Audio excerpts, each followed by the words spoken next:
What up, YouTube? It's your boy Down Low back with another industry talk, man. First, little something different.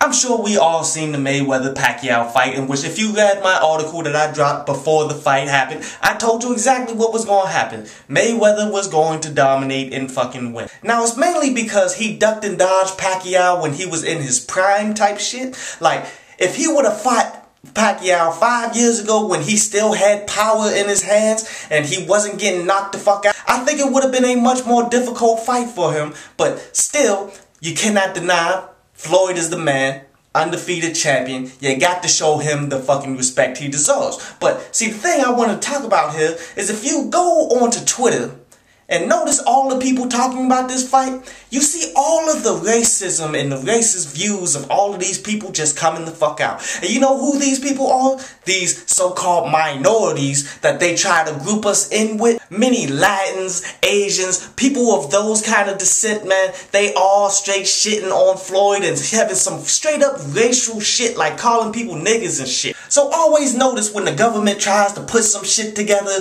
they always do, well, you know, this is for minorities, when obviously minorities don't fuck with us. All of these set-asides and shit, they get that shit first. We never get that shit. And too many of us want to go ahead and co-sign and do anything for them. But whenever something goes down, they always show their true colors on how badly they don't fuck with us. But talking about some conscious shit, man, out there in Baltimore, you had Russell Simmons, Joey Badass, Wale out there protesting and such with the protesters, in which you never gonna see this shit on the news or anything like that, man, because it's a productive, positive thing that they was doing here. They was only there to cover the fucking riots. Even though there were a ton of successful, positive protests to go on before the riots, and that the police egged on the fucking riots, like multiple reports state that at about 3 o'clock before the riots hit at like 3:30, 4 o'clock. So at 3 o'clock, the police came out at riot gear, stopping all of the buses to keep kids from going home, in which they didn't get on these buses. They couldn't go the fuck home, and then they treated these kids like fucking criminals. And then there's footage out there of police throwing rocks and shit at protesters and such,